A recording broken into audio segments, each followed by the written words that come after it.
started in 1985 when the Chsaf board headed by, syempre, Sister Patricia, the president then was Cynthia Umpin Valdez, together with Carmen Carag, Filomena Reyes, Carlos, and Yonida Vera. They reached out to the residents of the Smoky Mountain who were relocated to Bulihan, Silang Cavite. These are the outgoing Chsaf members. So they wanted to be assured of the continuity of the development of the developing work they have done in Bulian. So they started to organize and put up this Paraclete Foundation Inc. With the same group, and just added some of the alumni like Vicky Gatchiterena, and they in fact included some businessmen like Jose Cuisha and Armando Baltasar and Jose Lugay. And the sisters were Sister Victricia and Sister Rosalinda Argusino. And they registered it with SEC in 1988, the Diamond Jubilee year of our school. The Paraclete Foundation assisted almost 6,000 families relocated from Smoky Mountain, relocated in Bulihan, Silang Cavite.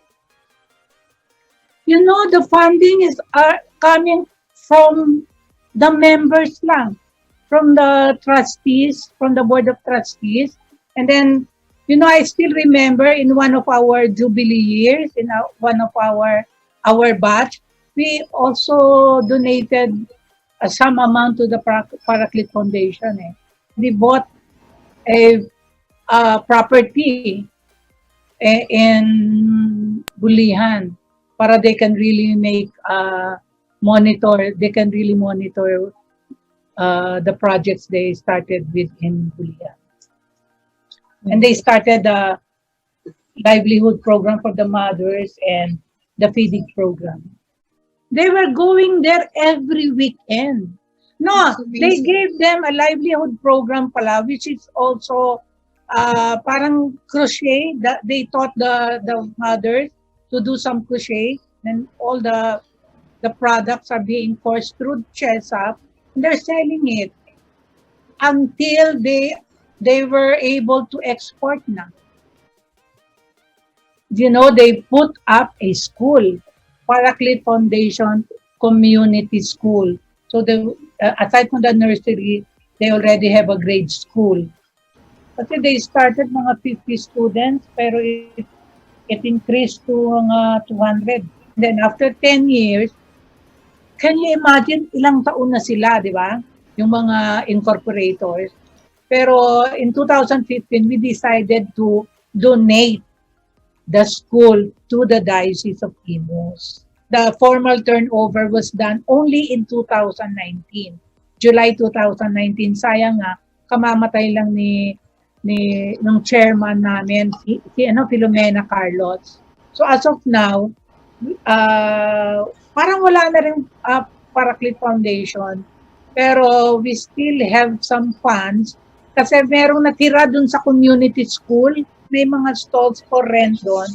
We still get the money from the rent of the stall. And then now, what Sister Victricia is doing now is we're helping the Mangyan from our Paraclete Foundation.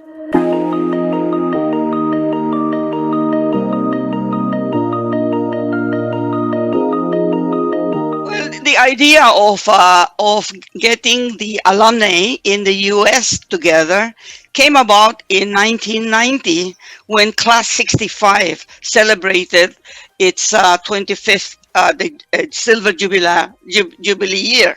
And those who attended came back to the States with stories of what fun they had. And so it was Ilo Echevarria Wallenstein, who lives in New York, that started the idea of replicating the reunion in Manila in the States. So it started in New York in 1991, and a big group showed up in Long Island, and so everybody enjoyed the reunion. It's not only Class 65, but other alumni in the tri-state area, and some from as far as California came to New York. So then they said, okay, let's do it every 2 years. So that started it. So for 10 years, from 1991 up to 1998, ELO was the kind of like the informal president. So then when Elo decided that she had 10 years was in and she was busy with her private business, she gave the organization to Lenore to handle. So Lenore says, "Okay, I'll take care of it for 2 years," but she took care of the organization of for 4 years, and it was during her term, during that year, when she said, we would be better organized if we incorporate. So it was during Lenore's term that they organized it, and they filed for incorporation in New York, and the name was it was very long. It was called CHS dash HGC, and then US Canada Foundation. So after uh, uh, Lenore's 4 year term, she then gave up the reins to Francis Tayag. She was the one who took it to the next level. She said it's not enough that we are a corporation. We have to apply for a nonprofit status. We have to do something more substantial. And in order to be an organization of some substance, we have to be an approved IRS nonprofit organization. So it was during Francis's term that we got the approval in 2005. So we had our first reunion conference in New York as a nonprofit organization, and we changed the name to CHS North America Foundation Inc. First, let me say the Chsaf is made up of both paid and unpaid members. If you're going to count everybody, even the inactive ones, we will be about 2,000. And the active ones is those who we base that number on the attendees of our grand reunion. So it's about 300 to 400. The activities we engage in are mainly to assist CHSM in its survival and its growth.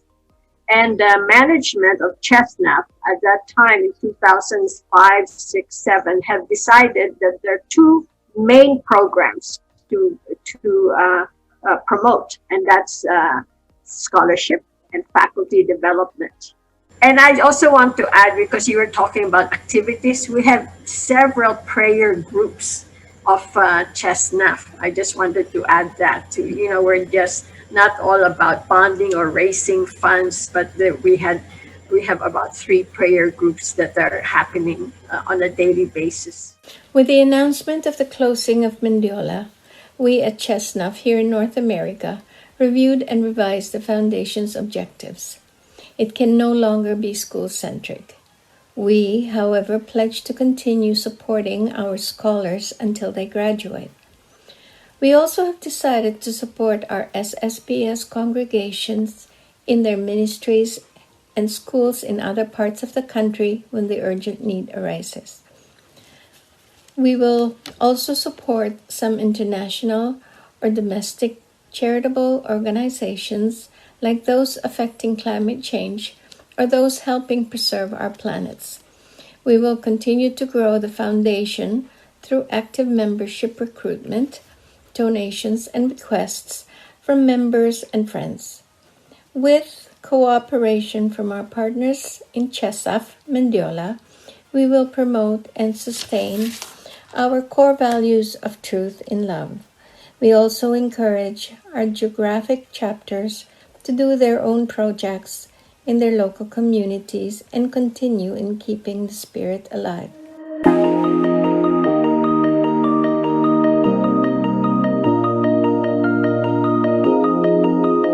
Okay, Okay, I took over as Chsaf president in March of 2014.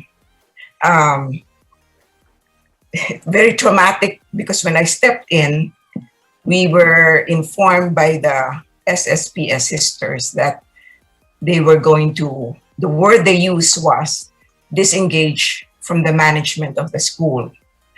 Basically, what they were telling us at that time was they were going to close the school and sell it, lock, stock, and barrel. The Chsaf board at that time, we had an emergency meeting and we all decided, let's do everything we can to save the school. So what we did was I initially called a meeting with the SSPS provincial leadership team. That's the, it's like the leadership of the local congregation. What we wanted to emphasize was what are the reasons behind the disengagement. And basically they were telling us that it wasn't about the money. It was merely because they felt that they didn't have enough qualified sisters to run the school. So one of the sisters looked at me straight. I will not mention the name of the sister, but she looked at me straight and said, "Baka kayo, you might want to take over." So at that time, remember, we weren't even considering taking over the management of the school, but she gave us that idea. So from March 2014, we started making several business plans. So we said we need to form a smaller group to really focus on saving the school. So the board came up with a alumni core group. These were 10 women who will be charged with taking care of the negotiations with the sisters. In September of 2015, finally the sisters said, "We have a plan." So they said, "We will just hire the alumni to manage the school.